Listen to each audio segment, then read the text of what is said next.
ఆత్మ బంధువులందరికీ ఆత్మ ప్రణామాలు. మాతృదేవోభవ, పితృదేవోభవ, ఆచార్య దేవోభవ.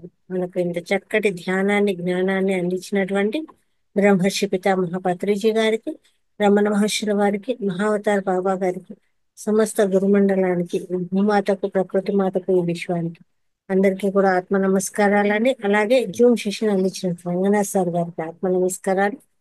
క్లాస్ కు వచ్చేసిన మీ అందరికీ ఆత్మ నమస్కారాలు. మహావతార్ ఫౌండేషన్ లో 365 రోజు సెషన్ లో 84వ రోజు క్లాస్ అందరికీ స్వాగతం.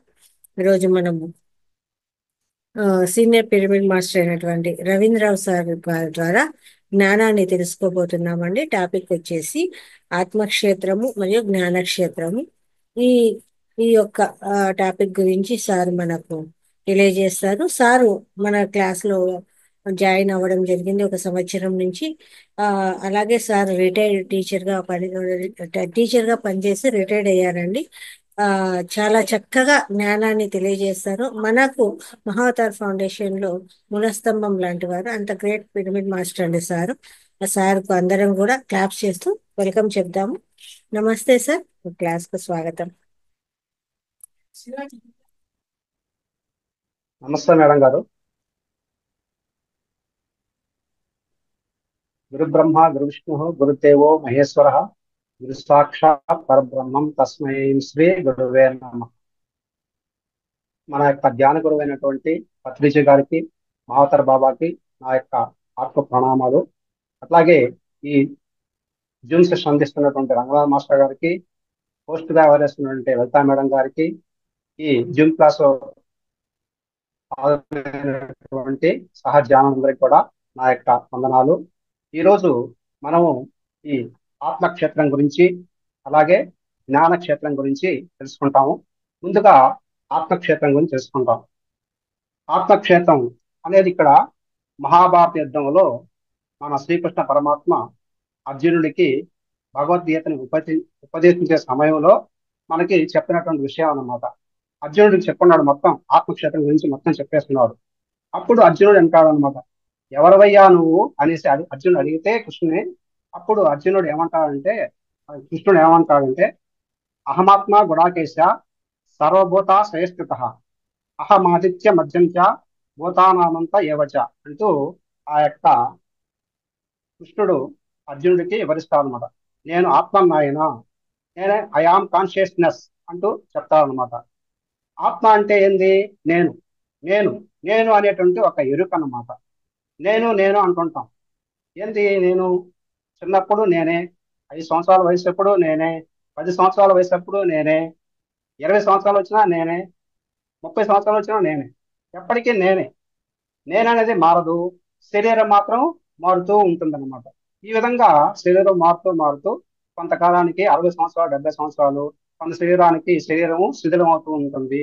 శిథిలమైన తర్వాత ఆ యొక్క శరీరాన్ని విడిచి ఆ యొక్క ఆత్మ వెళ్ళిపోతుంది అనమాట. కాబట్టి శరీరం మారిందే కానీ ఆత్మ అనేది, నేననేది మారలేదు అనమాట. ఈ యొక్క ఆత్మ గురించి తెలుసుకోవాలంటే ఈ కొంత జటిలమైంది ఆత్మను తెలుసుకోవాలంటే, కానీ జటిలమైంది కూడా కాదు. ఎట్లాగా?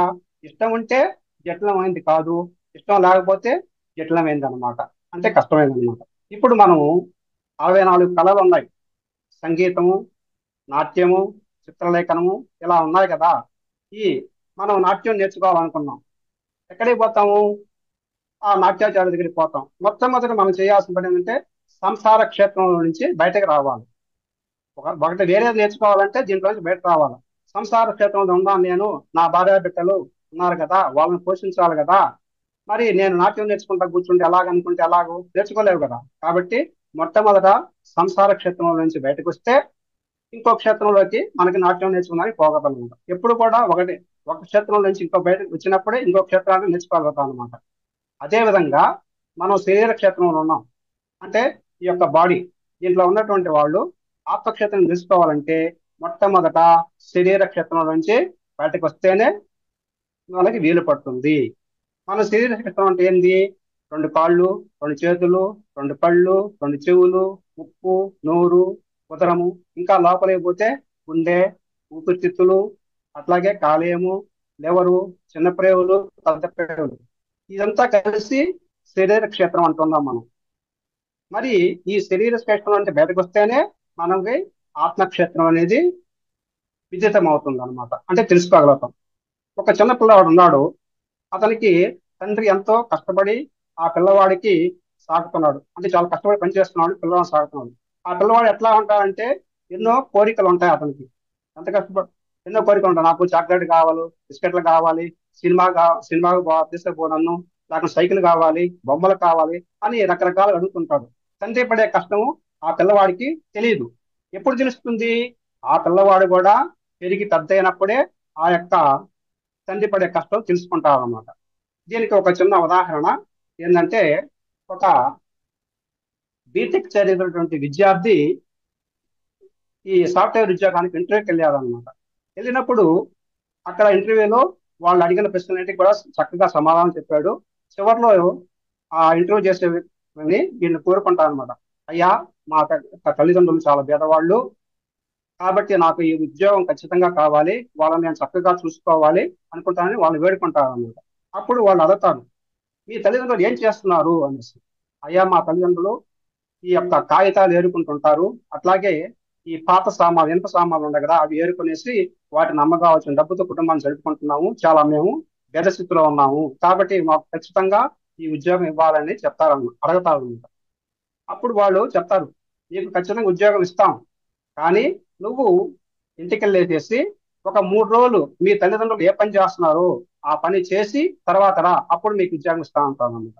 సరే అని అట్లాగనేసి ఆ పిల్లవాడు పోతాడు అనమాట. ఇంటికి వెళ్ళేసేసి పక్క రోజు వాళ్ళ తల్లిదండ్రులు ఏ విధంగా పనిచేస్తున్నారో అదే విధంగా ఈ అబ్బాయి కూడా ఒక గోతం తీసుకునేసి ఆ కాగితాలు ఏరుకుంటూ ఆ రేకులు అలాంటివన్నీ తీసుకుంటూ సేకరిస్తుంటారు అనమాట.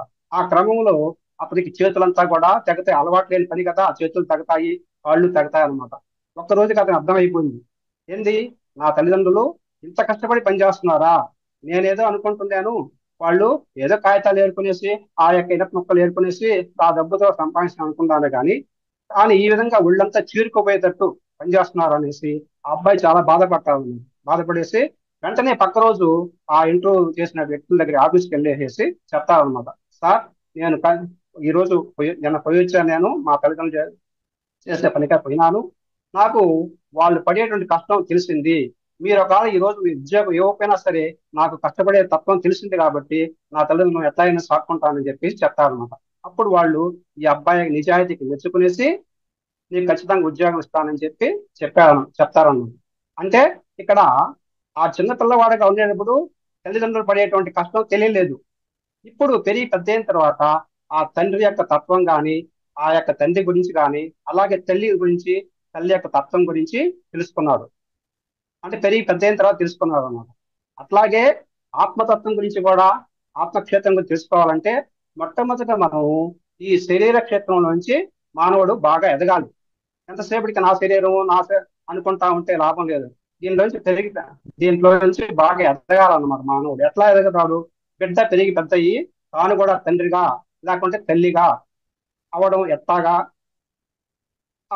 మామూలుగా సమానం. పెరిగి పెద్ద అయిన తర్వాత తండ్రి అవుతాడు, లేకపోతే తల్లి అవుతుంది అమ్మాయి అయితే. ఈ విధంగా ఉంటుందా? అది ఏమాత్రం ఆశ్చర్యం కాదు. అట్లాగే ఈ యొక్క శరీర క్షేత్రంలో ప్రతి ఒక్కరు కూడా కొంతకాలానికి ఈ యొక్క పరిణామ క్రమంలో జన్మ పరంపరలో, అంటే ఒక జన్మలో రాకపోవచ్చు, జన్మాలు తీసుకునే కొద్దీ ముందుకెళ్తూ ఉంటారన్నమాట. ఆత్మక్షేత్రంలో ఖచ్చితంగా ప్రవేశిస్తారు.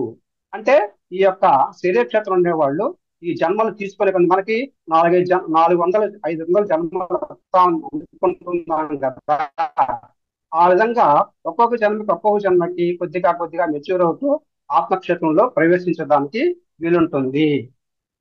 ఈ యొక్క ఆప్తక్షేత్రంలో ప్రవేశించినప్పుడు శరీర క్షేత్రంలో ఉంటాడు కదా అనుకున్నాం, ఉంటాడు, ఎక్కడే బాడు శరీరంలో ఉంటాడు. ఆత్మక్షేత్రం ప్రవేశించినా కూడా శరీరంలో ఉంటాడు. ఆ 2 కాళ్ళు, 2 చేతులు, తల అన్ని అక్కడే ఉంటాయన్నమాట. కానీ శరీర క్షేత్రంలో ఉంటూనే ఆత్మక్షేత్రంలో మనిషిగా పనిచేస్తూ ఉంటాడు అనమాట. శరీర క్షేత్రంలో ఉంటాడు, కానీ అతను ఆత్మక్షేత్రంలో మనిషిగా పనిచేస్తుంటాడు. అతను చేసేటువంటి ప్రతి ఆలోచన గాని, ప్రతి మాట గాని, అతని యొక్క పని గాని, అంటే మనస వాచ కర్మను, అంటే ఏది ఆలోచిస్తాడో అదే మాట్లాడతాడు, అదే చేస్తాడు అనమాట. ఇది ఆత్మక్షేత్రం నుంచి వస్తుంటుంది. అది ఆత్మక్షేత్రంలో ప్రవేశించిన మనిషి యొక్క లక్షణం. ఈ యొక్క అర్జునుడు మనం చెప్తున్నాం కదా, అర్జునుడికి కృష్ణుడి గురించి ఎంత మాత్రం తెలియదు. అతను తెలిసిందల్లా ఎంతవరకు అంటే నా యొక్క కృష్ణుడు నా బావ, నా యొక్క స్నేహితుడు, అంతవరకే గాని అతని గురించి పూర్తిగా తెలియదు అనమాట. భగవత్ భగవద్గీత విన్న తర్వాత కూడా అతను బావ చెప్పాడు కాబట్టి యుద్ధం చేశాడే గాని ఆత్మ గురించి మాత్రము ఆ అర్జునుడికి ఏమాత్రము అర్థం కాలేదు. అందువల్లనే యుద్ధంలో అభిమన్యుడు చనిపోయినప్పుడు కృష్ణుడిని నిందిస్తాడనమాట. చాలా కృష్ణుడి మీద చాలా కోప్పడతాడు. కాబట్టి అతనికి ఆ ఆత్మజ్ఞానం లేదు. భగవద్గీత అన్నటువంటి అర్జునుడికి ఆత్మజ్ఞానం, ఈ యొక్క భగవద్గీత అర్థం కాకపోతే మనకి ఎలా అర్థమవుతుంది, ఎప్పుడు అర్థమవుతుంది అంటే ప్రతి ఒక్కరు కూడా యోగీశ్వరుడు అయినప్పుడు మాత్రమే ఆ యొక్క ఆత్మజ్ఞానాన్ని అర్థం చేసుకోగలరు. ఇక్కడ ఒక ఉదాహరణ, ఒక చిన్నపిల్లవాడు ఉన్నాడు. ఈ చిన్నపిల్లవాడు వాళ్ళ నాన్న అడుగుతాడు అనమాట, నాన్న నేను ఎలా పుట్టాను అనేసి. ఆ యొక్క ప్రశ్నకి అతి చిన్న పిల్లవాడికి 5 ఏళ్ళు 6 ఏళ్ళ పిల్లవాడికి దానికి సమాధానం తల్లి చెప్పగలదా? చెప్పలేడు. ఎందుకని చెప్పినా కూడా అబ్బాయికి అర్థం కాదు కాబట్టి. అందువల్ల సులభంగా అర్థమయ్యే దానికోసం ఏం చెప్తాడు, దేవుడు పుట్టించాడు నాయన అని చెప్తాడు అనమాట. కాబట్టి ఈ శరీర క్షేత్రం ఉండేటి వాడికి సత్యాన్ని చెప్పడం చాలా కష్టము. ఇక్కడ శరీర క్షేత్రం ఉన్నటువంటి హిరణ్యకశిపుడికి ఈ ఆత్మక్షేత్రం ఉన్నటువంటి ప్రహ్లాదుడు ఏమీ కూడా చెప్పలేకపోయాడు. అంటే ఈ యొక్క హిరణ్యకశిపుడు శరీర క్షేత్రం ఉన్నాడు, ప్రహ్లాదుడు ఆత్మక్షేత్రం ఉన్నాడు అనమాట. అందువల్ల అతనికి ఏం చెప్పలేకపోయాడు. అతను చెప్పినా అతను అర్థం కాదు. ఇక్కడ ఏంటంటే ఆత్మక్షేత్రంలో ఎవరైతే ఉంటారో వాళ్ళకి శరీర క్షేత్రం ఉండే వాళ్ళందరూ కూడా ఆ యొక్క దాని గురించి తెలుసుకుంటూ ఉంటారన్నమాట. కానీ శరీర క్షేత్రం ఉండే వాళ్ళకి ఆత్మక్షేత్రం గురించి తెలియదు.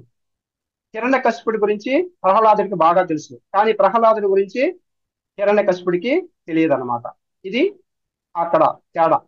కాబట్టి ఈ యొక్క శరీరం నాది, ఇది నేను అనుకునే వాళ్ళు ఎప్పుడు కూడా పక్క వాళ్ళని చంపాలి అనేసి ఏదో ఒకటి చేయాలనేసి ఎప్పుడు దుష్ట ఆలోచన చేస్తూ ఉంటారు అనమాట. అలాగే ఈ యొక్క హిరణ్యకశిపుడు కూడా ఏం చేశాడు, ప్రహ్లాదుడిని అతని అర్థం కాక ప్రహ్లాదుని చంపించడానికి ఎన్నోసార్లు ప్రయత్నం చేస్తాడు అనమాట. కొండల మించి దూకేస్తాడు, అట్లాగే ఈ యొక్క ఏనుగు చేత తొక్కిస్తాడు, పాములతో కనిపిస్తాడు. కానీ ప్రహ్లాదుడికి మాత్రం చావు లేదు. ఎందుకని? ప్రహ్లాదుడు ఆత్మక్షేత్రం కాబట్టి. అదేవిధంగా అంగుళీమాలుడు కథ తెలుసు మనకి. అంగుళీమాలుడు అనేవాడు ఈ బాద్షాలందరినీ కూడా చంపి వాళ్ళ యొక్క వేళ్ళని ఏమంటే కట్ చేసుకునేసి దండగా గుచ్చుకునేసి మెల్ల వేసుకునేవాడు అందుకని అతనికి అంగుళీమాలుడు అనే పేరు వచ్చింది. అతనికి ఒకసారి బుద్ధ భగవానుడు ఎదురొస్తాడు అనమాట. మామూలు ప్రకారము ఆ యొక్క అంగుళీమాలుడు కత్తి తీసుకునేసి బుద్ధ భగవానుడి మీదకి పోతాడు అనమాట. బుద్ధ భగవానుడు ఎట్లా ఉంటాడు, నిశ్చలంగా నిర్మలంగా ఎంతో తేజవంతంగా చూస్తాడు. అతనికి దయార్థ హృదయంతో చూస్తాడు అనమాట. చూసినప్పుడు అంగుళీమాలుడు ఆ యొక్క చూపులకి అతనికి మతి భ్రమించిపోయింది. అతను ఎంతో పరవశించిపోయేసి ఈ యొక్క కత్తిని కింద పడేసేస్తాడు అనమాట. ఆయన పాదాల మీద పడేసి తర్వాత రోజుల్లో ఆ యొక్క బుద్ధ భగవానుడికి శిష్యుడిగా తయారైపోతాడు అనమాట. కాబట్టి ఈ ఏం చేయలేకపోయాడు అనమాట. ఈ యొక్క చంపడము సావడం అనేటువంటిది శరీర క్షేత్రం యొక్క ధర్మం. చంపకపోవడము సావకపోవడం అనేది ఆత్మక్షేత్రం యొక్క ధర్మం అన్నమాట. ఇక్కడ ఇంకొక ఉదాహరణ ఏంటంటే సీతాదేవి. సీతాదేవి ఈ యొక్క రావణాసురుడు యొక్క వధ జరిగిన తర్వాత సీతాదేవిని తీసుకొచ్చే క్రమంలో శ్రీరామచంద్రుడు ఏమంటాడు, సీతాదేవిని అగ్ని ప్రవేశం చేయమంటాడు. అప్పుడు లక్ష్మణుడికి వెంటనే కోపం వస్తుంది అనమాట. వదిలినే అనుమానిస్తున్నావు నువ్వు అనేసి చాలా కోపగించుకుంటాడు. కానీ అప్పుడు రాముడు నవ్వుతాడు అనమాట. లక్ష్మణుడికి అర్థం కాలేదు. ఎందువల్ల? సీతాదేవి ఆప్తక్షేత్రం, అది ఆమెకి తెలుసు, లక్ష్మణుడికి తెలియదు అనమాట. ఆమె ఆప్తక్షేత్రం కాబట్టి ఆమె సంతోషంగా అగ్ని ప్రవేశం చేసింది. లక్ష్మణుడు శరీర క్షేత్రం కాబట్టి రాముడు చెప్పిన మాటకి అర్థం చేసుకోలేక అతను కోపపడడం జరిగింది అనమాట. ఈ ఈ సమయంలో ఆత్మ గురించి ఒక భగవద్గీతలో చెప్పినటువంటి పద్యాన్ని చెప్పుకున్నాము. నయనం చిందంతి శస్త్రాణి నైనం దహతి పావకః నైనం క్లేదయం త్యాపో నశోషయతి మారుతః. ఈ యొక్క ఆత్మని శస్త్రాలు ఛేదించలేవు. శస్త్రాలతో చంపగలమా? చంపలేవు. అట్లాగే అగ్ని దహించలేదు.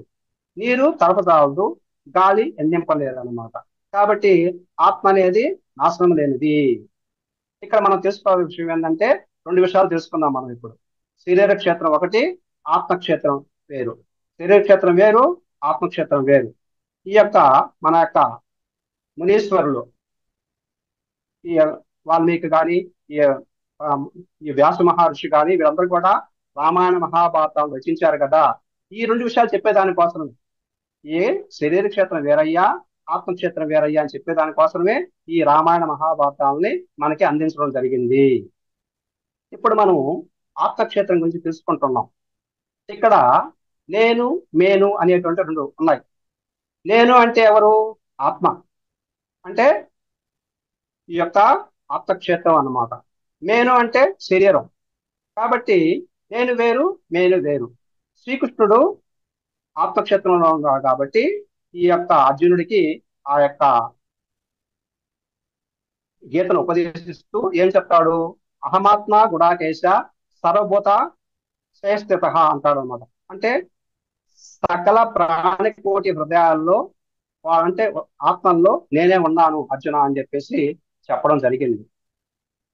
అదేవిధంగా మన యొక్క చేతికి 5 వేళ్ళు ఉన్నాయి. చెయ్యి ఒకటే, కానీ వేళ్ళు 5 ఉన్నాయి. 5గా రూపాంతరం చెంది ఉన్నాయి. అన్ని వేళ్ళకి కలిపి ఒకటే చెయ్యి ఉంది మనకి. అన్ని జీవుల్లో కూడా ఒకే ఆత్మ నిండి ఉంది. జీవులంట్లో ఉండేది ఒకటే ఆత్మ. అనేక నేనులు, ఆత్మ అంటే నేను అని చెప్పుకున్నాం కదా, అనేక నేను అనేది లేదు, ఉండేది ఒకటే ఆత్మ. నేను అంటే గూఢాత్మ. ఆ గూఢాత్మనే బ్రహ్మం అన్నారు. గూఢాత్మను ఏమన్నారు? బ్రహ్మం అన్నారు. అక్కడ వేమన గారు ఒక పద్యం చెప్తున్నారు. బ్రహ్మమనంగ వేరే పరదేశమున లేదు, బ్రహ్మమనంగ తానే బట్ట బయలు, తన్ను తానెరిగిన తానెపో బ్రహ్మంబు విశ్వదావిరాము వినురవేమ. ఇక్కడ బ్రహ్మం అంటే ఎక్కడో లేదు నాయన, నిన్ను నువ్వు తెలుసుకుంటే అది నీకు బ్రహ్మంగా ఉంటుందనేసి చాలా చక్కగా ఆ యొక్క వేమన గారు మనకు చెప్పడం జరిగింది. ఇక్కడ మనం కళ్ళతో చూస్తూ ఉంటాము, చెవులతో వింటున్నాం, నోటితో మాట్లాడుతున్నాము. మరి ఎవరు ఇవన్నీ చేసేది? దీని వెనకుండే శక్తి ఎవరు? నేనంటే ఎవరు? ఆత్మ. ఇది తెలుసుకున్నామంటే ఆత్మక్షేత్రం గురించి మనకి పూర్తిగా అర్థమైనట్లే. అంటే మన శరీరంలో ఆత్మ ఉండి, ఆత్మ శరీరంలో ఉన్న అవయవాల ద్వారా ఈ పనులన్నీ చేయిస్తుందని తెలుసుకుంటున్నాను అనమాట. అట్లాగా ఈ నేను అనేది, ఆత్మ అనేది మేనులో ఉన్నప్పుడు శివం. ఈ నేను అనేది మేనులో నుంచి ఎప్పుడైతే నిష్క్రమించిందో అది శవం అయిపోతుంది అనమాట. అంటే ఆత్మ లేకపోతే శవమే కదా. కాబట్టి శరీర క్షేత్రంలో ఉన్నటువంటి ప్రతి ఒక్కరికి అనుక్షణము ఎప్పుడు కూడా శంకలు, భయాలు, ఆందోళనలు, కోపము, చిరాకు ఉంటాయి శరీర క్షేత్రంలో ఉంటే. అదే ఆత్మక్షేత్రం ఉండే వారికి అనుక్షణం కూడా ఆనందంగా ఉంటారు. వాళ్ళకి ఎలాంటి భయాలు లేవు, ఎలాంటి కోపాలు లేవు. నీటి మీద, ఈ తామరాకు మీద నీటి బొట్టులాగా ఎప్పుడు నిశ్చలంగా ఉంటారు అనమాట. అది ఆత్మక్షేత్రంలో ఉన్నటువంటి వ్యక్తుల యొక్క గుణం అన్నమాట. కాబట్టి ప్రతి ఒక్కరు కూడా ఆత్మక్షేత్రంలోకి ప్రవేశించాలి. ఆత్మక్షేత్రంలో ఉన్న వాళ్ళందరూ కూడా ఏం చేయాలి? శరీర క్షేత్రం ఉండే వాళ్ళని కూడా ఆత్మక్షేత్రం తీసుకొచ్చడానికి ప్రయత్నం చేయాలి. మనం ఆత్మక్షేత్రం ఉన్నాం సరే, శరీర క్షేత్రం ఉన్న వాళ్ళని కూడా ఆత్మక్షేత్రంలోకి తీసుకొచ్చాలని మనం ప్రయత్నం చేస్తూనే ఉండాలి. అదేవిధంగా శ్రీకృష్ణ పరమాత్మ రాయబారానికి పోయాడు. ఆయన ఆత్మక్షేత్రం ఉన్నాడు కాబట్టి ఈ యొక్క శరీర క్షేత్రం ఉండేటువంటి కౌరవుల్ని మార్చాలనే ఉద్దేశంతో రాయబారానికి పోయేసి ఎన్నో విధాల ప్రయత్నం చేశాడు. కానీ కౌరవులు శరీర క్షేత్రం ఉన్నారు కాబట్టి వాళ్ళు మారలేదు. చివరికి యుద్ధమే జరిగింది. ఇక్కడ వరకు మనం రెండు విషయాలు తెలుసుకున్నాం. ఒకటి శరీర క్షేత్రము, రెండు ఆత్మక్షేత్రం. శరీర క్షేత్రం వేరే, ఆత్మక్షేత్రం వేరే. నేను వేరు, నేను వేరు. నేనంటే ఎవరు? ఆత్మ. నేను అంటే శరీరం. అంటే నేను వేరు, నేను వేరు. ఇక్కడ శరీర క్షేత్రంలో 100 మంది ఉన్నారు, ఆత్మక్షేత్రంలో కొందరు ఉన్నారు. ప్రహ్లాదుడు వేరే, హిరణ్యకశిపుడు వేరే, సీత వేరే, లక్ష్మణుడు వేరే, అంగుళీమాలుడు వేరే, బుద్ధుడు వేరే, కృష్ణుడు వేరే, అర్జునుడు వేరే. కాబట్టి ఆత్మక్షేత్రంలో ఎవరు ఉన్నారో తెలుసుకున్నాము, శరీర క్షేత్రంలో ఎవరు ఉన్నారో మనం ఇప్పుడు తెలుసుకున్నాం అనమాట. ఇక్కడ ఒక చిన్న కథ ఏంటంటే, మహమ్మద్ ఆయన ఆప్తక్షేత్రంలో బాగా తెలుసుకున్న వ్యక్తి. ఆ మహమ్మద్కి ఒకసారి ఒక నాస్తికుడితో యుద్ధం చేయాల్సిన పరిస్థితి వచ్చిందనమాట. ఇద్దరు కూడా కత్తులతో చాలా హోరీగా పోరాడతారు. ఒక ఒక సమయంలో ఈ మహమ్మద్ చేతిలో ఉన్నటువంటి కత్తి జారి కింద పడిపోతుంది అనమాట. ఈ నాస్తికుడు ఏం చేస్తాడంటే, మహమ్మద్ యొక్క మెడ మీద కత్తిని పెట్టేసేసి, నువ్వు నిన్ను ఎవరు రక్షిస్తారు ఇప్పుడు, నా అల్లా ఉండదు, నా అల్లా ఉండదు అంటావు కదా, నీ అల్లా వచ్చి రక్షిస్తారని నిన్ను అనేసి అడగతాడు అనమాట. అప్పుడు ఆ మహమ్మద్ ఏమంటాడంటే, అవును ఖచ్చితంగా నా అల్లా నన్ను రక్షిస్తాడు అని ఎంతో నిశ్చలంగా నిర్భరంగా సూటిగా అతని యొక్క నాస్తికుడి వైపు చూస్తాడనమాట. ఆ నాస్తికుడికి ఆశ్చర్యం వేస్తుంది. ఏందిరా మెడ మీద కత్తి పెట్టినా కూడా నా అల్లా రక్షిస్తా అంటున్నాడు అనేసి ఆడికి వణికి పుట్టేసేసి ఆ చేతిలో ఉండే కత్తిని కాస్త కింద పడేసుకుంటాడు. కింద పడేసుకున్నప్పుడు వెంటనే మహమ్మద్ ఏం చేస్తాడు, ఆ కత్తిని తీసుకునేసి ఈ యొక్క నాస్తికుడి మెడ మీద పెట్టేసి, ఇప్పుడు నిన్ను రక్షిస్తారా అని అడుగుతాడు అనమాట. నన్ను నా యొక్క అల్లా రక్షించాడు కదా, నిన్ను రక్షిస్తారు, నువ్వు దేవుడిని నమ్మవు కదా, నిన్ను రక్షిస్తాను అడుగుతాను అనమాట. అప్పుడు ఆ నాస్తికుడు ఆ తప్పు తెలుసుకునేసి నన్ను క్షమించమని అడుగుతాడు. అప్పుడు మహమ్మద్ ఏమంటే అతన్ని పంపించడం జరుగుతుందన్నమాట. ఇది ఆప్తక్షేత్రంలో ఉండే వాళ్ళ యొక్క గొప్పతనం. అంటే వాళ్ళు ఎలాంటి పరిస్థితులు వచ్చినా కూడా, ఎట్టి పరిస్థితుల్లో కూడా తనకరు బెనకరు నిశ్చలంగా ఉంటారు అనమాట. అది ఆత్మక్షేత్రం యొక్క గొప్పతనం. ఇప్పటి వరకు మనం ఆత్మక్షేత్రం తీసుకున్నాము. తర్వాత రెండవది జ్ఞానక్షేత్రం తీసుకున్నాం. జ్ఞానక్షేత్రము, జ్ఞ జ్ఞ అంటే తెలుసుకోవడం, జ్ఞ అంటే తెలుసుకోవడం, అంటే జ్ఞానక్షేత్రం అంటే తెలుసుకునే క్షేత్రము. వాస్తవానికి మనం అందరం కూడా ఆత్మ పదార్థాలు. ఆత్మ పదార్థం ఆత్మ పదార్థం ఈ యొక్క ఆత్మ పదార్థం శరీర క్షేత్రం ప్రవేశించింది. ఈ సృష్టి అంతా కూడా తెలుసు తెలియదు అనేటువంటి ఒక చట్టంలోనే ఉంది. ఒక చట్టం, కొంత తెలుసు అలా తెలియదు, ఈ విధంగా అలాంటి చట్టంలో బిగించబడి ఉందన్నమాట. ఇది నిరంతరం తెలుసుకుంటూ ఉండాలి. ఈ తెలుసుకుంటుండటమే జ్ఞానక్షేత్రం. ఎలాగా, ఇప్పుడు నాకు సంగీతం రాదు, సంగీతం నాకు రాదు, అలా నేర్చుకోవాలి కదా. ఫలానా వ్యక్తి సంగీతం బాగా పాడతాడు, పాటలు బాగా పాడతాడు, అతని దగ్గరికి పోయి నేర్చుకోవాలనుకుంటాం అనమాట. అతనికి సంగీత జ్ఞానం ఉంది, ఆయన చక్కగా పాడతాడు. మన సంగీతం లేదు కదా, మనం నేర్చుకోవాలి. మనం పోయేసి అయ్యా నాకు సంగీతం నేర్పించు అని చెప్పినప్పుడు ఆ రామాయణ కూర్చోబెట్టుకునేసి నేర్పిస్తాడు. మొట్టమొదటి దేంతో ప్రారంభిస్తాడు, సరిగమ పదనిస్తే ప్రారంభిస్తాడు అనమాట. సరిగమ పదనిస్తా ఆ విధంగా ప్రారంభించేసి క్రమక్రమంగా నేర్పించుకుంటూ ఒక్కొక్కటి నేర్పించుకుంటూ వస్తాడు. మొదట కొన్ని అపస్వరాలు వస్తూ ఉంటాయి, తర్వాత సుస్వరాలు వస్తుంటాయి. అట్లాగా క్రమంగా నేర్చుకునేసి పూర్తిగా సుస్వరాలు వచ్చేసేసి చివరికి కీర్తనలు పాడే స్థాయికి వస్తాడనమాట. ఈ విధంగా ఈ మొట్టమొదటానికి సంగీత జ్ఞానం ఉండిందా, లేదు. నేర్చుకుంటేనే కదా వచ్చింది, గురువు దగ్గర పోయి నేర్చుకుంటేనే వచ్చిందనమాట. కాబట్టి మొదట ఏమి లేదు. ఏమి లేదా అంటే ఉంది. ఎట్లాగా, ఫలానా వ్యక్తి బాగా పాడతాడు, ఫలానా వ్యక్తికి బాగా పాడడం చేత రాదు అని కొంత జ్ఞానం ఉంది కదా. అంటే అక్కడ తెలుసు, కానీ పాడగలిగినాడా, పాడలేదు. ఇప్పుడు నేర్చుకున్న తర్వాత పాడగలుగుతున్నాడు అనమాట. ఈ విధంగా మరి పక్కవాడు పాడుతున్నాడు, మంచి సంగీతం పాటలు పాడుతున్నాడు అని తెలుసుకోగలుగుతున్నాం. అంటే కొంత జ్ఞానం ఉందని అర్థం అనమాట. ఈ విధంగా మనకి ప్రతి ఒక్కటి కూడా తెలుసు తెలియదు అనేటువంటి దాంట్లోనే ఉంటుందన్నమాట. ఇక్కడ మనం ఒకరింటికి భోజనానికి వెళ్ళాం అనుకోండి, భోజనానికి వెళ్ళాం, ఆ భోజనం ఆ వంటలు కానీ మనకి నచ్చలేదు, బాగలేవు అవి. ఇంకొకసారి ఇంకొకరింటికి భోజనానికి వెళ్ళినప్పుడు వంటలు చాలా బాగున్నాయి, గుమగుమలాడుతూ చక్కగా రుచిగా ఉన్నాయి. ఎలా తెలుసుకున్నాము, నాలుక చెప్పింది, అది నాలుక చెప్పింది అనమాట, చాలా రుచిగా ఉన్నాయి అంటే. నువ్వు ఇంటికి పోయిన తర్వాత ఆ యొక్క భోజనాన్ని నువ్వు చేయగలవా, వంటలు చేయగలవా, చేయలేవు. కానీ అది ఏది బాగుంది ఏది బాగలేదనే జ్ఞానం మాత్రం నీకు ఉందన్నమాట. అట్లాగా వంట చేయడం తెలియకపోయినా సరే మనకి ఏది బాగుంది ఏది బాగలేదని తెలుసుకున్నాం. అట్లాగే ఇందాక మనం చెప్పుకున్న ఉదాహరణలో సంగీత జ్ఞానము నీకు లేదు నిజంగా, కానీ ఏది మంచి సంగీతము ఏది మంచి సంగీతం కాదు తెలుసుకునే శక్తి ఉందన్నమాట. అంటే అది అక్కడ చెవి ద్వారా తెలుసుకున్నాం. ఇక్కడ భోజన పదార్థాల గురించి రుచి రుచి తెలుసుకున్నాం కాబట్టి ఇక్కడ నాలుగు చెప్పింది. ఇక్కడ ఏమంటే చెవి చెప్పింది అనమాట సంగీతం. ఏది మంచి సంగీతము, ఏది మంచి సంగీతం కాదని చెవి చెప్పింది అనమాట. ఈ విధంగా ఈ జ్ఞానేంద్రియాలు మనకి తెలుసు కదా, 5 జ్ఞానేంద్రియాలు ఉన్నాయి. కన్ను, ముక్కు, చెవి, నాలుక ఇవన్నాయి. ఈ 5 జ్ఞానేంద్రియాల ద్వారా ఒక్కొక్క దాని ద్వారా ఒక్కొక్క జ్ఞానాన్ని మనం పొందుతున్నాం. మన కళ్ళు ఉన్నాయి. కళ్ళ ద్వారా మనం ఏం చేస్తున్నాము? చక్కని ప్రకృతిని, సూర్యోదయాన్ని, చంద్రోదయాన్ని, సూర్యాస్తమనాన్ని, ఇంద్రధనుస్సుని, ఇలాగా రకరకాలైనటువంటి మంచి దృశ్యాలని చెవుల ఈ కళ్ళ ద్వారా చూస్తున్నాం. చెవుల ద్వారా మనం మంచి సంగీతాన్ని వింటున్నాం అన్నమాట. అట్లాగే నాలుక ద్వారా మంచి రుచిని తెలుసుకుంటున్నాం. చర్మం ద్వారా స్పర్శని, అంటే వేడిగా ఉందా చల్లగా ఉందా తెలుసుకోగలుగుతున్నాం అనమాట. ఈ విధంగా ఈ 5 కూడా మనకి ముక్కు ద్వారా సువాసనలు, మంచి వాసనలు తెలుసుకుంటాము, చెడు వాసనలు తెలుసుకుంటాం. ఇదంతా కూడా ఏంటంటే జ్ఞానక్షేత్రము. అంటే ఒక్కొక్క అవయవము ఒక్కొక్క జ్ఞానాన్ని ఇస్తుంది మనకి. కాబట్టి దీన్ని జ్ఞానక్షేత్రం అంటారు అనమాట. అదేవిధంగా మంచి చెడుల గురించి కూడా కొంత తెలుసుకుంటూ ఉంటాం అనమాట. ఏది మంచి పని, ఏది చెడ్డ పని, ఏది చేయొచ్చు, ఏది చేయకూడదు. ఇప్పుడు ఆహారమే ఉంది. ఎక్కువ తినాలనా, తక్కువ తినాలనా? ఎక్కువ తింటే ఆయాసం వస్తుంది, లేకుండా అరగదు, కడుపు నొప్పి రావచ్చు. అదే తక్కువ తింటే నీరసం వస్తుంది, ఇంకా మళ్ళా ఆకలి అవుతూ ఉంటుంది అనమాట.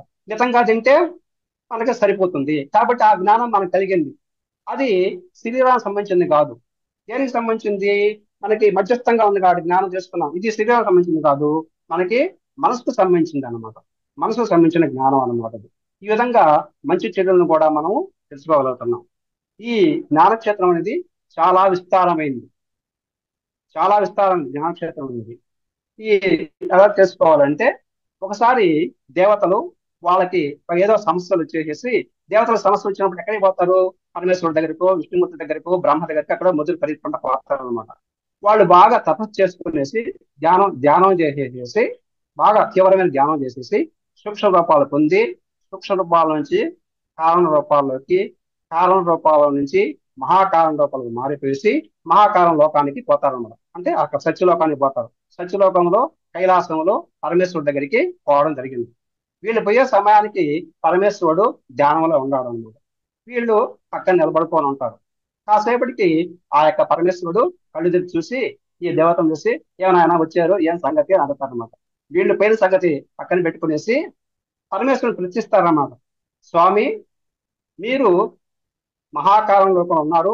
ఇక్కడ మీరే కదా అందరికంటే ఉన్నతోన్నతులు, అందరికంటే గొప్ప మీరే కదా, మీరెందుకు ధ్యానం చేస్తున్నారు అని చెప్పి అడగడం జరిగింది అనమాట పరమేశ్వరుడిని. మీరే కదా అందరికంటే గొప్ప, మీరు మళ్ళీ ధ్యానం చేస్తున్నారు, ఎందుకు చేస్తున్నారు అడిగాను అనమాట. అప్పుడు పరమేశ్వరుడు చెప్పేసి చిరునవ్వు నివ్వి చెప్తాడనమాట. కాడిని తన్నేవాడు ఉంటే తలదన్నేవాడు ఒకడు ఉంటాడు నాయన. నేను నేర్చుకుంది ఎన్నో ఎన్నో ఏళ్ళుగా నేను ధ్యానం చేస్తున్నాను. నేను నేర్చుకుంది కొంతే, ఇంకా నేర్చుకోవాల్సింది ఇంకా చాలా ఉంది అని చెప్తారన్నమాట. కాబట్టి దేవతలు ఆశ్చర్యపోతారు. ఆ విధంగా జ్ఞానం అనేది, నేర్చుకోవాల్సింది అనేది అనంతము అనేసి పరమేశ్వరుడు ద్వారా తెలుసుకున్నాం అనమాట. అంతే, జ్ఞానం ఇంతవరకు నేర్చుకున్నాము, ఇంత ఆగిపోయేదని ఇంకేం లేదు, ఇంకా ఉంది. అది నేర్చుకునే కొద్దీ వస్తూనే ఉంటుంది అనమాట. అట్లాగే మనకి ఈ మధ్యకాలం అదే మనకి ఎప్పుడో పురాతన కాలం జరిగింది, అదే ఆ దేవతలకు సంబంధించింది. మనకి ఇప్పుడు జరిగిన సంగతిలో, ఈ మధ్య జరిగిన సంగతిలో ఇక్కడ ఓలేటి వెంకటేశ్వరరావు అనేసి ఒక అద్భుతమైనటువంటి సంగీత విద్వాంసుడు, కర్ణాటక సంగీతంలో విద్వాంసుడు ఉన్నాడు అనమాట. ఆయన యొక్క గురువు శ్రీపాద పినాకపాణి. ఆ ఓలేటి వెంకటేశ్వరరావు గారి గురువు శ్రీపాద పినాకపాణి గారు అనమాట. ఈ వెంకటేశ్వరరావు గారిని బొంబాయి వాళ్ళు తెస్తారన్నమాట. సార్ ఒకసారి మా యొక్క బొంబాయికి వచ్చేసి సంగీత కచేరీ చేయండి అని చెప్పి తెస్తారన్నమాట. ఈయన వెంకటేశ్వరరావు గారు అక్కడికి వెళ్ళేసి ఆ సభ నిర్వాహకులు ఏమంటే ఆయన పరిచయం చేసేటప్పుడు చెప్తారనమాట. మన వెంకటేశ్వరరావు గారు ఆంధ్ర నుంచి వచ్చారు, ఆయన కన్నడ సంగీతంలో మంచి విద్వాంసులు, వాళ్ళ యొక్క గురువు శ్రీపాద పినాకపాణి గారు అని చెప్తారన్నమాట.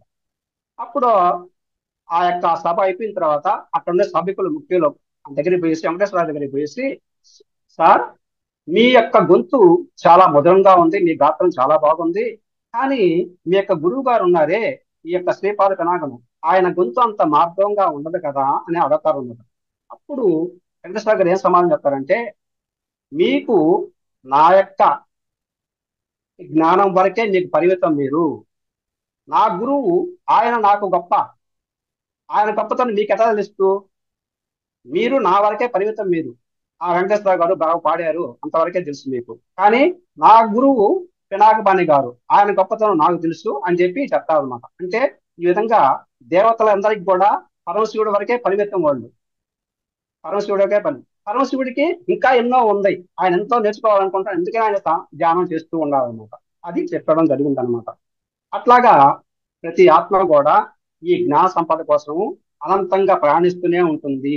తన జీవిత కాలంలో ఈ జన్మ జన్మ పరంపరలో ప్రయాణిస్తూనే ఉంటుంది. ఈ ఆత్మ ప్రయాణంలో మొట్టమొదటి ఎందుకు నేర్చుకుంది, నేర్చుకోవాలంటే కోరికతో ప్రయాణం చేస్తుంది అనమాట. ఇంకా నేర్చుకోవాలి, ఈ జన్మలో కొంత నేర్చుకున్నాము, తర్వాత జన్మలో ఇంకొంత నేర్చుకుంటాము, తర్వాత జన్మలో ఇంకొంత నేర్చుకుంటాం, అట్లాగా ప్రయాణం చేస్తుంది. దానితో పాటు రెండవది ఏంటంటే భోగం కొరకు. భోగం అంటే ఎంజాయ్మెంట్, అంటే నేర్చుకునే కొద్దీ ఇంకా ఎంజాయ్మెంట్ వస్తుంది అనమాట. ఇంకా ఆ విధంగా దాని ఈ రెండింటి ద్వారా అది ప్రాణం ఆత్మ ప్రాణం చేస్తూ ఉంటుంది. ఆ ఎంజాయ్మెంట్ ఎప్పుడైతే లభిస్తుందో దానికి తృప్తి కూడా కలుగుతుంది అనమాట. తృప్తి కలుగుతుంది అనమాట. ఈ విధంగా ఆ తృప్తి ఉన్నప్పుడు ఇంకా ఇంకా నేర్చుకోవాలనేటువంటి ఏకాగ్రత నేర్చుకుంటూ ఉంటాం. ఇక్కడ ఏంటంటే ప్రతిదీ కూడా జ్ఞానమే. నేర్చుకుంటున్నాం కదా, నేర్చుకునేది ప్రతిదీ జ్ఞానమే అనమాట. జ్ఞాన క్షేత్రంలో ఎన్నో శాఖలు ఉన్నాయి. ఇప్పుడు మాట్లాడడం ఒకటి ఒకటి అనుకోండి. మాట్లాడేటప్పుడు ఎవరితో ఎలా మాట్లాడాలి, చిన్నవాళ్ళతో ఎలా మాట్లాడాలి, పెద్దవాళ్ళతో ఎలా మాట్లాడాలి, మన సమావేశకులతో ఎలా మాట్లాడాలి. అట్లాగే తినడం, ఎంత తినాలి, ఎప్పుడు తినాలి, ఏ విధంగా తినాలి, అది ఒకటి. నిద్రపోవడం, రోజుకి ఎన్ని గంటలు నిద్రపోవాలి, ఏ సమయం నిద్రపోవాలి, అట్లాగా. ఈ విధంగా వడ్డించడం కూడా ఒక కళ. తర్వాత నడవడం ఉంది, ఎంతసేపు నడవాలి, రోజు ఏ టైంలో నడవాలి. అట్లాగే ఈ ఈ విధంగా ప్రతి ఒక్కటి కూడా మనకి ఈ యొక్క జ్ఞానంలోకే వస్తుందన్నమాట. జ్ఞానం వస్తుంది. ఇప్పుడు మైక్తో మాట్లాడుతూ ఉన్నాం. మాట్లాడేటప్పుడు మైక్ దగ్గరగా పెట్టి మాట్లాడుకోవాలన్నా, దూరంగా పెట్టి మాట్లాడాలా అనేసి ఈ విధంగా చెప్పుకుంటూ ఉంటాం అనమాట. మొదట మాట్లాడేటప్పుడు వణుకొస్తుంది. సభ అంతమంది జనాలను చూడంగానే వణుకు వచ్చేస్తుంది అనమాట. కాసేపు మాట్లాడంగానే కొంతవరకు స్టడీ అవుతాయి. అట్లాగా మాట్లాడుతూ మాట్లాడుతూ ఉంటే అంతా కూడా తెలిసిపోతుంది. అది ఆ యొక్క జ్ఞానం గురించి. ఇకపోతే లౌకిక జ్ఞానం అనేది ఒకటి ఉంది. లౌకిక జ్ఞానం అంటే ఏంటంటే కొంతమందికి, అంటే ఈ ప్రపంచ జ్ఞానం, అందరితో మాట్లాడడం చాలా బాగొచ్చు, ఎక్కడికి పోయినా కూడా ఏ పనినైనా కూడా సాధించుకొని రాగలరు. అంటే వాళ్ళ యొక్క వాక్చాతుర్యంతో సాధించుకొని రాగలరు అనమాట. అది లౌకిక జ్ఞానం అంటారు. కానీ వాళ్ళకి ఆత్మజ్ఞానం లేదు కొంతమందికి. వాళ్ళలో ఆత్మజ్ఞానం లేనప్పుడు ఇంట్లో ఒక మనిషి చనిపోయాడు, ఏడుస్తూ కూర్చో ఉంటారు అనమాట. అంటే దాని అర్థం ఏంది, ఆత్మజ్ఞానం లేదని అర్థం అనమాట వాళ్ళకి. బయటకు పోయేసి ఎంత పని అయినా చేసుకొని రాగలడు, కానీ ఇంట్లో మాత్రం ఆత్మజ్ఞానం కారణం వల్ల కొడుకు చనిపోతేనే ఏడుస్తూ కూర్చో ఉంటాడు. అట్లా కాదు కొంతమందికి ఏమంటే ఆత్మజ్ఞానంలో పండితులుగా ఉంటారు వాళ్ళు. కొంతమంది వాళ్ళు ఇంట్లో కొడుకు చనిపోయినా కూడా నవ్వుతూనే ఉంటారు వాళ్ళు, ఏం పట్టనట్టుగా నవ్వుతూ ఉంటారు అన్నమాట. వాళ్ళకి ఆత్మజ్ఞానం ఉన్నారు కాబట్టి. అదే వాళ్ళని బయటకు పోయి ఒక పని చేస్తారు ఆయన అంటే, నా వల్ల కాదు పో, మీరే చేసుకోపోయినాను అంటే అతనికి లౌకిక జ్ఞానం లేదు. అంటే ఆత్మజ్ఞానం ఉండే వాళ్ళకి లౌకిక జ్ఞానం ఉండదు కొంతమందికి, లౌకిక జ్ఞానం ఉండే వాళ్ళకి ఆత్మజ్ఞానం ఉండదనేసి ఈ ఉదాహరణ ద్వారా తెలుసుకున్నాం అనమాట. కాబట్టి ప్రతి మనిషికి కూడా అన్ని రకాల జ్ఞానాలు ఉండాలి. కేవలం ఆత్మజ్ఞానమే ఉండే లౌకిక జ్ఞానం లేకపోయినా కష్టమే కదా. కాబట్టి అన్ని రకాల జ్ఞానాలు ఉండాలి, సకల విద్య పారంగతులు కావాలన్నమాట. ఆ విధంగా ప్రయత్నం చేసి ప్రతిదీ నేర్చుకుంటూ ఉండాలన్నమాట. ఇక్కడ మానవుడు అంటేనే మనసు కలిగిన వాడు. ఒక్క మానవుడికే ఆత్మతో పాటు మనసు కూడా ఉంది. పరవ ఏ జీవికి కూడా మనసు లేదు. పరవ జీవులకి, మానవుడికి ఒక్కడికే మనసు ఉంది. ఒక స్వామి దీని గురించి చెప్తూ ఏం చెప్తాడంటే, ఒక చీమ తన బరువు కంటే కూడా 10 రెట్లు బరువుని లాగగలదు. అంటే చీమ ఒక సపోజ్ ఒక గ్రామ్ ఉందనుకోండి, 10 గ్రాముల బరువును లాగగలదు అంటారు. అదే మనిషి ఒక 50 కేళ్ళ బరువు ఉంటాడు, 5 కేళ్ళ బరువు లాగగలదా? లాగలేడు. కారణం ఏంటంటే ఆ చీమకి ఏకాగ్రత ఉంది, దానికి మనసు లేదు. కాబట్టి ఎప్పుడు ఏకాగ్రతలో ధ్యానంలోనే ఉంటాయి. ఈ చీమ గాని, ఏనుగు గాని, చేప గాని, పక్షి గాని, ఇవన్నీ కూడా ఎప్పుడు ధ్యానంలోనే ఉంటాయి. మనసు లేదు కాబట్టి వాటికి వేరే ఆలోచన లేదు. కానీ మనిషికి ఈ యొక్క మనసు అనేది ఉంది కాబట్టి ఈ మనసు ఏం చేస్తుంది, ఆత్మశక్తిని క్షీణింపజేస్తూ ఉంటాడు. రకరకాల ఆలోచనలు చేసి క్షీణించిపోతున్నాడు. కాబట్టే అక్కడ అతను ఆ యొక్క పనిని చీమ చేసే పని ఇతను చేయలేకపోయాడు. అంత చిన్న చీమ 10 రెట్లకు లాగినప్పుడు ఇంత పెద్ద మానవుడు 10 రెట్లు ఎందుకు లాగలేకపోతుంది అంటే అతనికి ఆత్మశక్తి లోపించింది అనమాట, క్షీణించిపోయింది. కాబట్టి ఈ యొక్క మనసుని మనం కంట్రోల్ చేసుకోవాలి. కంట్రోల్ చేసుకోవాలంటే ఏం చేయాలి? ఆత్మశక్తిని మనం పెంచుకోవాలి. పెంచుకోవాలంటే ఏం చేయాలి? మనసు ఎప్పుడైతే శూన్యం అవుతుందో అది అప్పుడు ఎప్పుడు శూన్యం అవుతుంది? ధ్యానం చేస్తేనే శూన్యం అవుతుంది. అంది ఇక్కడికి జ్ఞానానికి వచ్చేసాం మనం ఇప్పుడు. అంటే జ్ఞాన జ్ఞాన క్షేత్రానికి మూలమైంది ధ్యాన క్షేత్రము. అంటే ధ్యాన ఈ యొక్క జ్ఞానాన్ని పెంచుకోవాలంటే ధ్యానం ఎక్కువగా చేయాలి. ఎంత ధ్యానం చేస్తే అంత జ్ఞానం పెరుగుతుంది. అది మనకు కావాల్సిన పాయింట్ మనకి. కాబట్టి మనం ఎక్కువగా ధ్యానం చేసే కొద్దీ అంత జ్ఞానం మనకి పెరుగుతూ ఉంటుంది. జ్ఞానం ఎక్కువ అవుతూ ఉంటుంది, మనకి ధ్యానం ఎక్కువ చేస్తుంటే జ్ఞానం పెరుగుతూ ఉంటుంది అనమాట. ఈ జ్ఞానం అనేది అనంతం, ఇంతవరకు అయిపోయిందని లేదు. ఈ ధ్యానం కానీ ముక్తి అనేది, ఈ మూడు కూడా అనంతమైన క్షేత్రాలు. ఈ యొక్క ఈ యొక్క క్షేత్రాలను మనం విస్తరింప చేసుకుంటూ ఉండాలి అనేసి ఈ విధంగా చెప్పుకుంది. జ్ఞాని కానివాడు ఎప్పుడు కూడా జ్ఞాని కాలేదు. మొదట జ్ఞాని అయితేనే అతని జ్ఞాని అవుతాడు అనమాట. కాబట్టి ఈ జ్ఞాని అయినటువంటి వాడు ఏ రంగంలో అయినా సరే అతను సులభంగా ఆ ఆ పనిని నెరవేర్చుకోగలుగుతాడు అనమాట. అందుకే మనం చిన్నప్పుడే పిల్లలకి ధ్యానాన్ని నేర్పించాలి. చదువు కంటే ముందు ధ్యానం నేర్పించాలి. పసి పిల్లలకి 5 సంవత్సరాల వయసు నుంచి ఇంకా చిన్నప్పుడే నేర్చుకోవచ్చు. మనం కూర్చోవాలి, వాళ్ళని కూర్చోబెట్టాలి. కనీసం 10 నిమిషాలు వాళ్ళు కూర్చొని పెడితే వాళ్ళు ఖచ్చితంగా ధ్యానంలో మంచి నిష్ణాతులు అవుతారు. ఎందుకంటే వాళ్ళకి సులభంగా, వాళ్ళకి చిన్నతనంలో ఎలాంటి పక్క ఆలోచనలు ఉండవు కాబట్టి ధ్యానం సులభంగా కుదురుతుంది వాళ్ళకి. కాబట్టి వాళ్ళకి చిన్నప్పటి నుంచే మనం ధ్యానం అలవాటు చేసుకోవాలి. తర్వాత స్టడీస్ పెట్టామంటే సులభంగా నేర్చుకుంటారు. వాళ్ళు వాళ్ళకి మంచి కాన్సన్ట్రేషన్ కుదురుతుంది కాబట్టి ఏకసంత్రాగారులుగా మంచి మార్కులు వస్తాయన్నమాట వాళ్ళకి. కాబట్టి చిన్నప్పటి నుంచే వాళ్ళకి ధ్యానం నేర్పించుకోవాలి అభ్యసింది. మనం ఇప్పుడు దాకా నేర్చుకుంది ఏంటంటే ఆత్మక్షేత్రం తీసుకున్నాము, జ్ఞానక్షేత్రం తీసుకున్నాము, ధ్యానక్షేత్రం తీసుకున్నాము. ఇక్కడ ఆత్మక్షేత్రం అనేది చాలా సింపుల్. ఏంది? నేను శరీరాన్ని కాదు, నేను ఆత్మనయ్యా, అయిపోయింది. నేను శరీరాన్ని కాదు, నేను ఆత్మను అని చెప్పేశాం అంటే ఆత్మక్షేత్రం అయిపోయింది. ఒక వాక్యంతో అయిపోయింది అనమాట. అదే ధ్యానక్షేత్రం ఉంది, చాలా సింపుల్. ధ్యానక్షేత్రం కూడా ఎట్లాగో, అయ్యా నువ్వు కళ్ళు మూసుకో, చేతులు పెట్టుకో, కాళ్ళు క్రాస్ చేసుకో, అట్లాగా చెప్పేసేసి మీరు కళ్ళు మూసుకొని శ్వాస మీద ధ్యాస పెట్టు. ఈ విధంగా చెప్పినప్పుడు నీ యొక్క మనసు నిర్మలం అవుతుంది. ఈ విధంగా నిర్మలమైనప్పుడు నీ యొక్క చిత్త వృత్తులన్నీ నిరోధం అవుతాయి అని చెప్పారు. అది కూడా చాలా సులభంగా అయిపోయింది జ్ఞానక్షేత్రం కూడా. కానీ మరి ఈ జ్ఞానక్షేత్రం ఉందే, ఇది చాలా విస్తారమైనటువంటిది.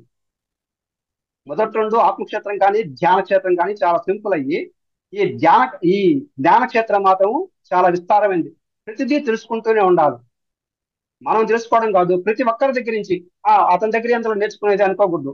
ప్రతి ఒక్కరి దగ్గర అది మంచి కానీ చెడు కానీ అంటే చెడు నేర్చుకున్నా కూడా అది చేయకూడదని తెలుసుకుంటారు కదా. మనం ఆ పని చేయకూడదని తెలుసుకుంటాం. కాబట్టి ప్రతి ఒక్కరి దగ్గర నుంచి నేర్చుకుంటూ ఉండాలి.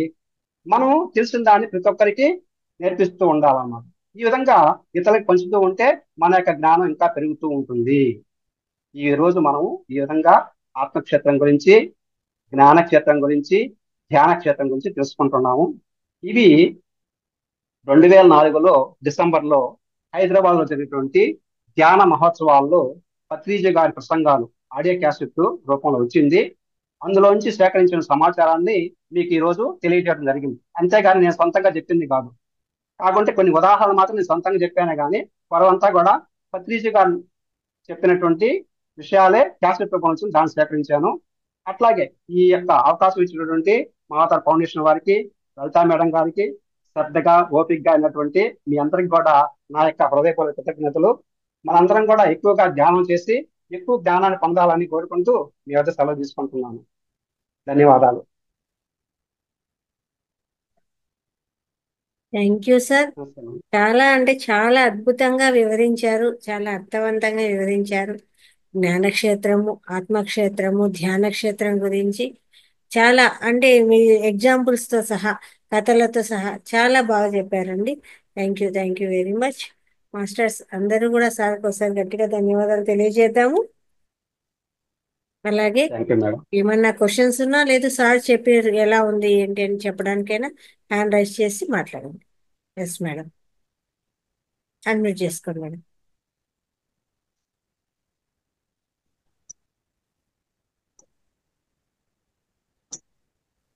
నమస్తే సార్. నమస్తే మేడం. సార్, ఈ 4 క్షేత్రాల గురించి చాలా చక్కగా అద్భుతంగా వివరించారు సార్. మీ క్లాస్ అంటే ఇంక అలా వెళ్ళిపోతూ ఉంటుంది అంతే. దానికి ఏది ఒక ఆ అడ్డు అనేది ఉండదు, అలా ప్రవాహంలో వెళ్ళిపోతూ ఉంటుంది. శరీర క్షేత్రము, ఆత్మ క్షేత్రము, జ్ఞాన క్షేత్రము, ధ్యాన క్షేత్రము అన్న ఈ క్షేత్రాల గురించి కూడాను చాలా చక్కగా వివరించారు సార్. ఈ శరీరమే నేను అని అనుకుంటే అది ఆ శరీ ఆ శరీర క్షేత్రము. నేను ఈ శరీరం కాదు ఆత్మనే అని తెలుసుకుంటే ఆత్మ క్షేత్రము అని చాలా చక్కగా చెప్పారు సార్, చక్కగా ఉదాహరణలతో. ఇంకా జ్ఞాన క్షేత్రం అంటే మనకు తెలియని విషయాన్ని తెలుసుకోవడమే జ్ఞాన క్షేత్రం అని. ఇంకా ధ్యాన క్షేత్రం ద్వారా మనం ధ్యానం చేయడము. ఇలా చక్కటి ఉదాహరణలతో చాలా బాగా వివరించారు sir. Thank you so much sir. Thank you. ధన్యవాదాలు మేడం. Thank you ma'am. ఇంకా మాస్టర్స్ అందరూ వీడియోస్ ఆఫ్ చేసుకుంటే ఎలాగా? ఒక్కరు కూడా వీడియో ఆన్ లేదు. ఆన్ చేసుకోండి, అందరూ వీడియోస్ ఆన్ చేసుకోండి. భోజనాల టైం కూడా అయిపోయింది. ఓకే, మధు గారు మాట్లాడతారా? అన్మ్యూట్ చేసుకోండి.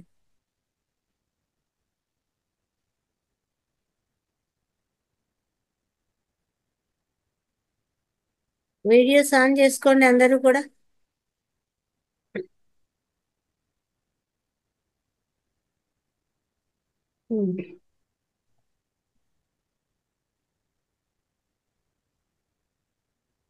మాట్లాడండి సార్. రాధా గారు మాట్లాడండి.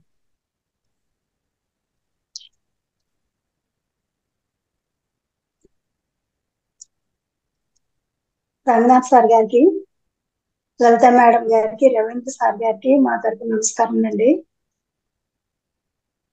నమస్తే మేడం. మాట్లాడండి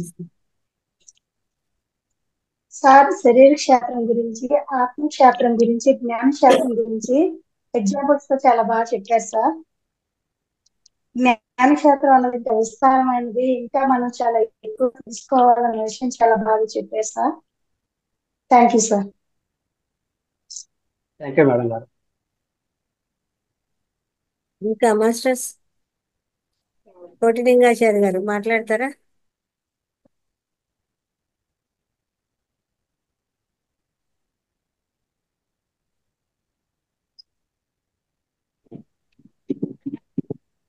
నమస్తే మేడం.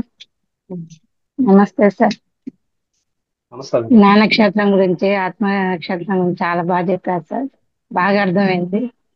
టీచర్ అనిపించారు సార్ మొత్తానికి. చాలా బాగా చెప్పారు సార్. చాలా thanks sir. Thank you madam. Okay, ఇంకా ఎవరండి? ఇలాగే ప్రతి ఒక్కరూ కూడా చెప్పే ప్రయత్నం చేయండి. ఫస్ట్ సమగ్ర జీవన శైలికైనా చెప్పడానికి రండి ముందుకు. అలాగే నెక్స్ట్ మంత్ మనము చెప్పడానికి అంటే ఎవరెవరు చెప్తారు అనే దాని మీద కూడా మనం ఒకసారి మెసేజ్ చేస్తే మేము చెప్తాము అనేసి, ఏం టాపిక్ చెప్తాము ఏమి అనేది కూడా చక్కగా మెసేజ్ చేయండి. నెక్స్ట్ మంత్ కూడా క్లాసెస్ మొదలవుతాయండి. మాస్టర్స్ని తీసుకునే దానికి. జానకి గారు అన్మ్యూట్ చేసుకోండి.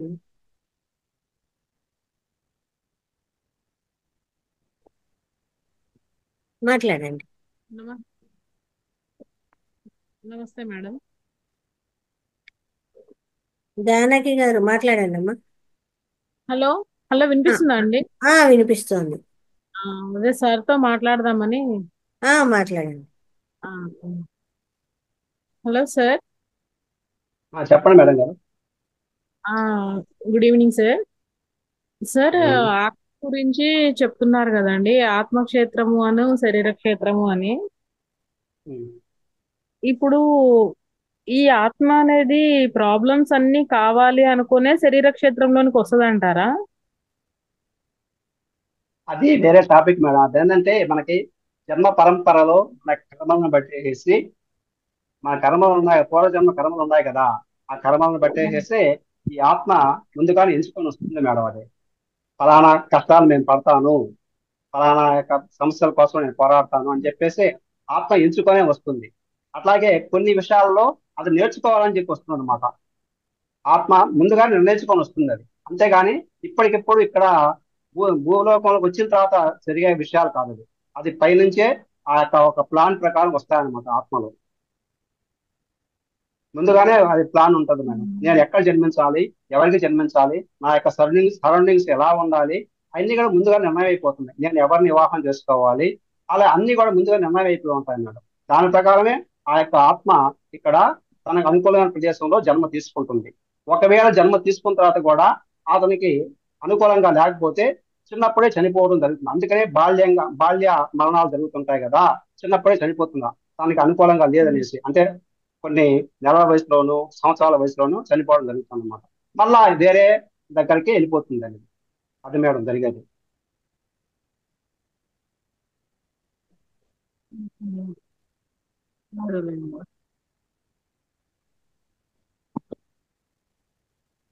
కష్టాలు, బాధలు, సంతోషాలు అనేది కూడా మనం డిజైన్ చేసుకొని వచ్చేదే అన్నమాట. ఆ క్యారెక్టర్ బాగుంది, ఇలా ఉండాలి, ఇలాంటి ఇది పరిస్థితి నాకు కావాలి అని మనమంతకు మనము కోరి తీసుకొని వచ్చిందే కానీ ఇంకొకటి పూర్వజన్మ కర్మలు, ఇవి రెండు మనకు కలిసి వస్తాయే కానీ ఇక్కడేదో వచ్చాక బాధలు వచ్చాయి, కష్టాలు వచ్చాయి కాదు, మనం డిజైన్ చేసుకొని వచ్చిండేది అదంతా కూడా అన్నమాట. అదంతా మన మన డిజైన్ లోనే ఉందన్నమాట. మనం అనుకుంటాం అనమాట అప్పుడు వచ్చేటప్పుడు ఇలాంటి డిజైన్ కావాలా, ఇలా నేను ఉండాలా అని కోరుకొని వచ్చి ఇక్కడికి వచ్చాక బాబోయ్ ఏంటి కష్టాలు, ఏంటి బాధలు, ఎందుకు ఇలా వచ్చాయి, ఆ ఏంటి స్వామి నాకే ఎందుకు ఇన్ని కష్టాలు వచ్చాయి అనుకుంటాం. ఇక్కడికి వచ్చిన తర్వాత మాయలో పడిపోతాం మేడం. ఈ మాయలో మాయలో పడిపోయినప్పుడు అది మనం అనుకున్న సంగతి మర్చిపోతాం అనమాట. మనమే మనమే అనుకున్న విషయాన్ని తీసుకొని మర్చిపోతాం వచ్చాము మనం. అనేది అది ఆ విషయం మర్చిపోతాము. కనుక గుర్తుంటే అనుకోడు. ఆ విషయం మర్చిపోయాడు కాబట్టి ఉమ్. ఏదో ఆ దేవుడు నన్ను ఇక్కడ చూస్తున్నాడు, ఏంటి నేను ఎంత మంచివాడిని అయినా సరే నాకు ఇన్ని కష్టాలు ఎందుకు వచ్చినాయి అని కష్టాలు చెప్పేసి వచ్చినాయి అని ఇప్పుడు అనుకుంటాం. తెలుసుకుంటాం ఇంకొకటి ముందు జన్మలో మనం చేసిన కర్మలు కూడా ఉంటాయి కదా, ఆ అవి కూడా ఇప్పుడు అనమాట. మనం అనుభవించడానికి రావాల్సి వస్తుంది కాబట్టి ఆ అవి కూడా తీసుకోవాల్సి వస్తుంది. అవి కూడా ఆ అప్పుడు 100% మనం చేసిన దానికి మనం ఇప్పుడు అనుభవించే 20%ఏ ఉంటుందంట. కానీ దానికే అబ్బబ్బో అంటామంట, కానీ అవతల వాళ్ళని 100% బాధ పెట్టి వచ్చాము, మనం ఎంత బాధలు పెట్టాము, కానీ ఇక్కడేమో ఆ 20%కి గిలగిలా కొట్టేసుకుంటుంటాం. అలా జరుగుతూ ఉంటుంది. అవును మేడం, పోతున్న స్టోరీ కూడా అంతే ఉంది మేడం. వామన స్వామిని చూసి ఆ బలి చక్రవర్తి చెల్లెలంట తను, ఆమె అనుకుందంట ఆ పిల్లవాడు ఎంత చక్కగా ఉన్నాడు, ఈ పిల్లవాడికి ఒక్క కన్న తల్లిలాగా ఒక్కసారి పాలిచ్చినా చాలు అనుకుందంట మేడం. అనుకోగానే అప్పుడు పూతన జన్మ ఎత్తి కృష్ణునికి పాలిచ్చి ఆమె మోక్షాన్ని పొందింది అని విన్నాను మేడం స్టోరీ నేను. తను అలా సంకల్పించినందుకే ఆ, పూతన రూపంలో జన్మించింది అని స్టోరీ ఒకటి వచ్చింది. Thank you madam.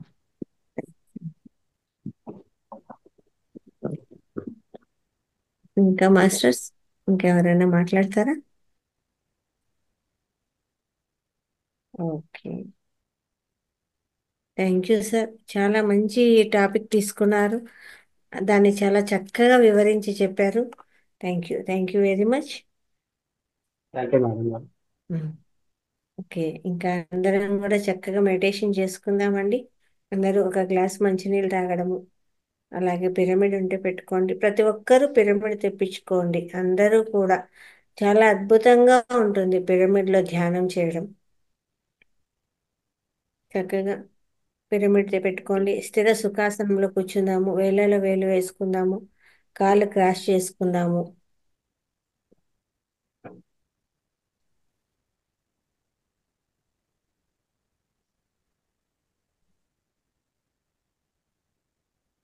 కళ్ళు రెండు మూసేసుకుందాము, శ్వాస మీద ధ్యాస.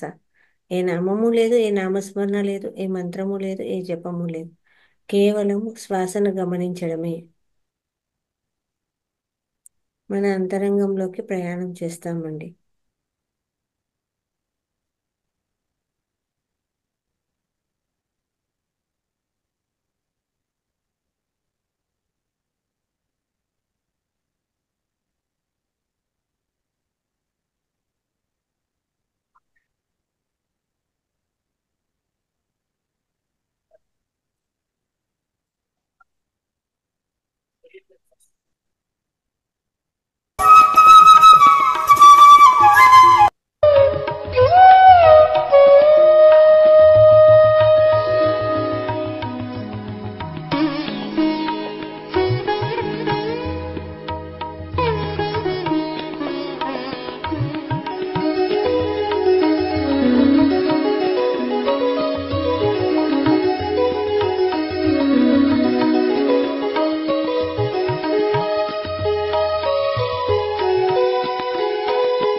రెండు చేతులు వేసి రెండు కళ్ళ మీద పెట్టుకుందాము. 5, 4, 3, 2, 1. ఇప్పుడు రెండు అరచేతులు వేసుకుందాం. రెండు కళ్ళు వేస్తూ ఇంతవరకు జరిగిన ధ్యానాన్ని అందించినటువంటి బ్రహ్మర్షి పితామహ పత్రిజీ గారికి చక్కగా ధన్యవాదాలు తెలియజేసుకున్నాం.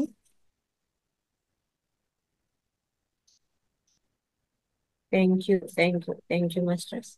తిరిగి రేపటి సెషన్లో సుజిత మేడం గారి క్లాస్ ద్వారా కలుసుకుందామండి.